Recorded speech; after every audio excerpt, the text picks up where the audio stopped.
सुंदरबन की सबसे खौफनाक लोक कथा। सुंदरबन का इलाका दिन में जितना सुंदर लगता है, रात में उतना ही डरावना हो जाता है। चारों ओर फैला घना जंगल, कीचड़ से भरी जमीन, सांपों की फुफकार और नदी का वह पानी जो चुपचाप सब कुछ निगल जाता है। इसी सुंदरबन के एक छोटे से गांव में रहता था रमेन महतो। रमेन कोई बड़ा आदमी नहीं था, एक साधारण मछुआरा। गंदे कपड़े, फटी चप्पल और आंखों में हमेशा थकान। उसकी जिंदगी बस तीन चीजों के बीच फंसी थी: नदी, जाल और गरीबी। उसका पिता कभी इलाके का नामी मछुआरा था। लोग कहते थे कि उसके पिता को मछलियों की भाषा समझ आती थी, लेकिन एक रात नदी से लौटते वक्त उसे सांप ने काट लिया। सुबह तक जहर पूरे शरीर में फैल चुका था। तब से रमेन की जिंदगी ढलान पर थी। मां बीमार रहती थी, कर्ज बढ़ता जा रहा था। गांव के लोग मजाक उड़ाते थे।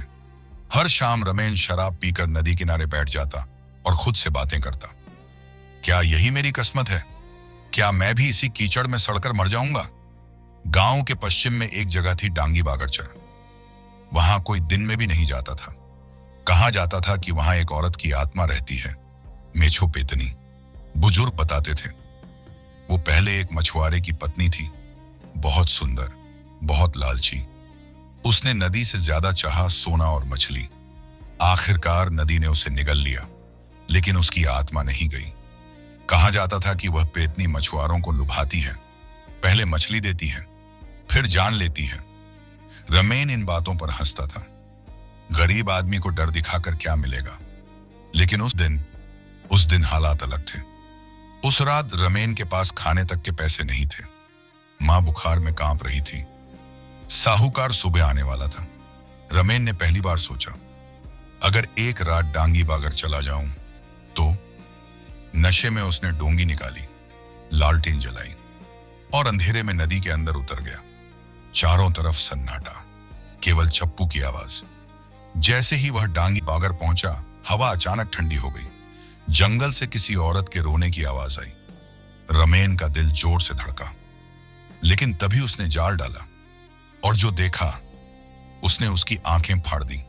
जाल मछलियों से भरा था। इतनी मछली उसने जिंदगी में कभी नहीं देखी थी। जाल में एक और चीज फंसी थी, सिंदूर की छोटी सी डिबिया। जैसे ही उसने उसे खोला, तेज सड़ी हुई बदबू। अंदर था सोने का हार। रमेन का दिमाग सुन्न हो गया। ललिता, पीछे से आवाज आई। डरिए मत रमेन। पलटा। एक औरत खड़ी थी, गीली लाल साड़ी, खुले बाल, आंखें बहुत ज्यादा गहरी। मेरा नाम ललिता है, मुझे बचा लीजिए। रमेन का डर गायब हो गया। उसने उसे अपनी डोंगी में बैठा लिया। उस रात ललिता उसके घर आ गई। ललिता के आने के बाद सब बदल गया। रमेन जहां भी जाल डालता, मछलियां, पैसे आने लगे। मां ठीक होने लगी। ललिता शांत थी, ज्यादा बोलती नहीं थी। रात में अक्सर नदी की तरफ देखती रहती थी। लेकिन गांव में अजीब बातें शुरू हो गईं। मुर्गियां खून में लथपथ मिलने लगीं। एक बच्चा नदी में गायब हो गया। रमेन का दोस्त निखिल बोला, भाई तेरे घर से अजीब बदबू आती है और वो औरत ठीक नहीं लगती।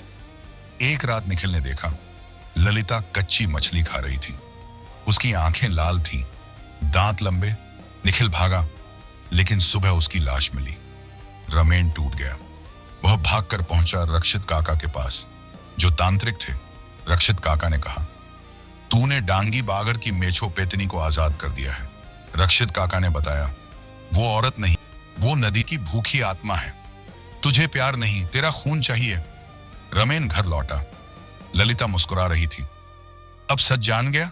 उसका चेहरा बदलने लगा, त्वचा सड़ने लगी, आवाज गूंजने लगी। रक्षित काका ने कहा था, अगर उससे शादी कर उसे विधवा बना दे तो उसका अंत हो जाएगा। रमेन ने ललिता के माथे पर सिंदूर भरा और फिर अपने सीने में चाकू उतार लिया। ललिता चीखी, आग की तरह जल गई। सुबह नदी शांत थी। रमेन मर चुका था, पेतनी खत्म हो चुकी थी। लेकिन आज भी डांगी बागर में रात को किसी औरत के रोने की आवाज आती है। सुबह जब गांव जागा तो नदी बिल्कुल शांत थी। इतनी शांत कि जैसे उसने रात की सारी चीखें अपने भीतर निगल ली हों। लेकिन रमेन के घर के बाहर भीड़ जमा थी। कोई कुछ बोल नहीं रहा था। सब बस उस घर को देख रहे थे, जहां से कई रातों से सड़ी हुई मछली और लोहे जैसी बदबू आ रही थी। मां चौखट पर बैठी रो रही थी। उसकी आंखों में आंसू नहीं थे और अतः मेरा बेटा रात से लौटा नहीं। धीरे धीरे बातें फैलने लगी। रमेन बदल गया था। रात को उसके घर से औरत की हंसी आती थी। डांगी बागड़ से वो रोज लौटता था। कोई साधारण आदमी ऐसा नहीं करता। कुछ औरतों ने कहा कि उन्होंने रमेन को आधी रात नदी की तरफ जाते देखा था और उसके पीछे पीछे एक सफेद परछाई चलती थी। गांव के सबसे बुजुर्ग आदमी हरिपद घोष ने साफ कहा, अब देर हो चुकी है, मेछो पेतनी वापस आ चुकी है। हरिपद घोष ने वह कहानी सुनाई जो अब तक छुपी हुई थी। सालों पहले इसी गांव में एक औरत रहती थी। नाम था ललिता बाला। वह बेहद सुंदर थी, लेकिन उसका मन लालच से भरा था। उसका पति गरीब मछुआरा था।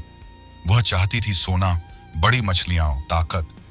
कहते हैं उसने नदी के देवता से सौदा किया।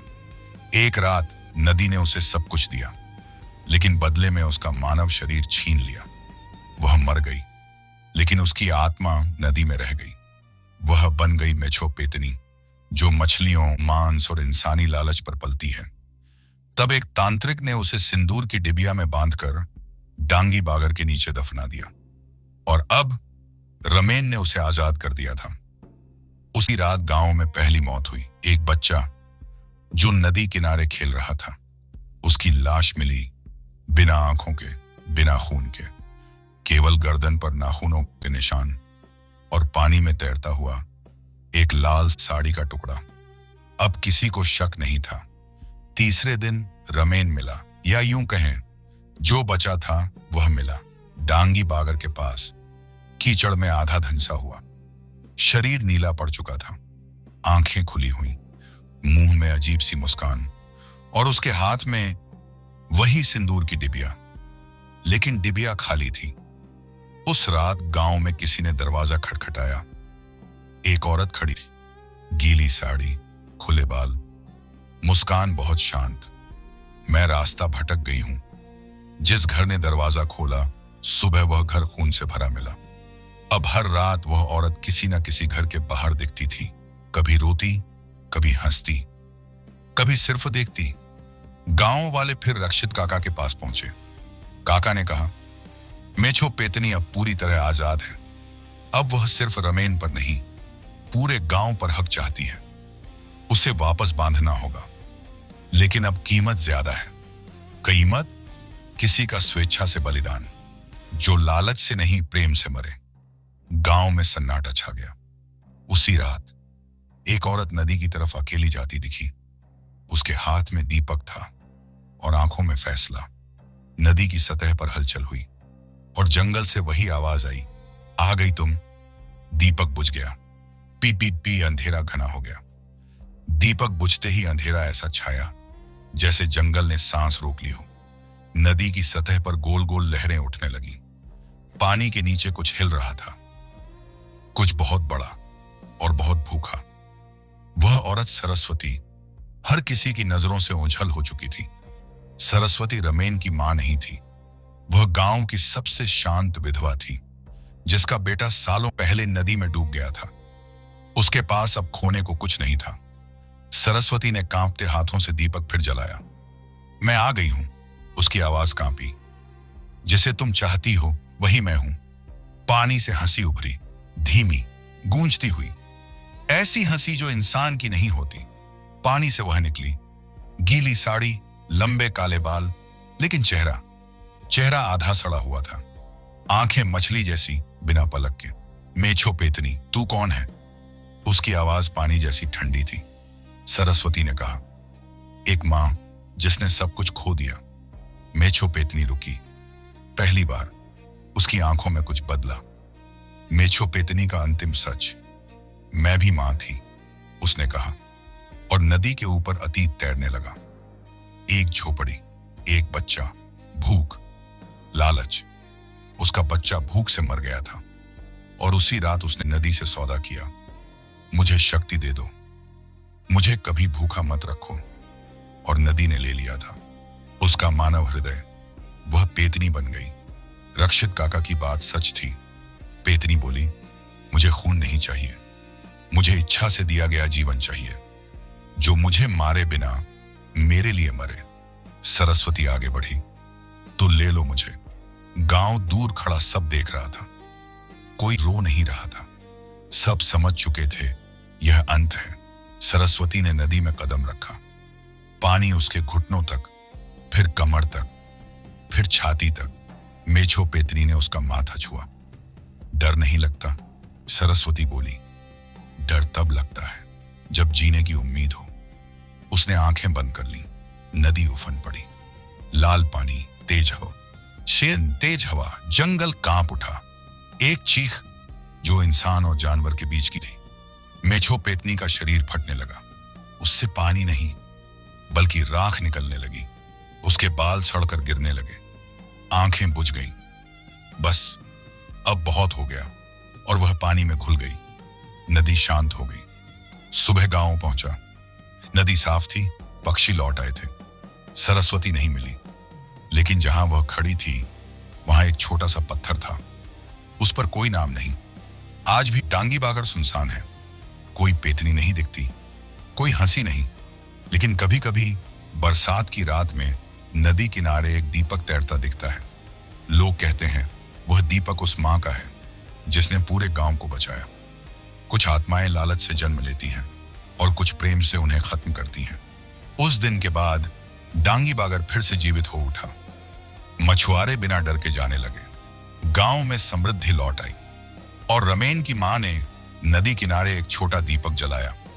उन सब आत्माओं के लिए जो लालच नहीं, मजबूरी में भटक गई थी। हर डरावनी कहानी का अंत खौफ नहीं होता। कुछ कहानियां हमें यह सिखाने आती हैं कि करुणा और प्रेम सबसे बड़े अभिशाप को भी आशीर्वाद में बदल सकते हैं। अगर आपको यह कहानी पसंद आई हो, अगर इस कहानी ने आपको डराने के साथ कुछ महसूस भी करवाया हो, तो वीडियो को लाइक जरूर कीजिए। और ऐसी ही सच्ची लोक कथाएं, डरावनी लेकिन दिल को छू जाने वाली कहानियां सुनते रहने के लिए चैनल को सब्सक्राइब करना न भूलें। आपकी एक लाइक और एक सब्सक्राइब अगली कहानी को जन्म देती है।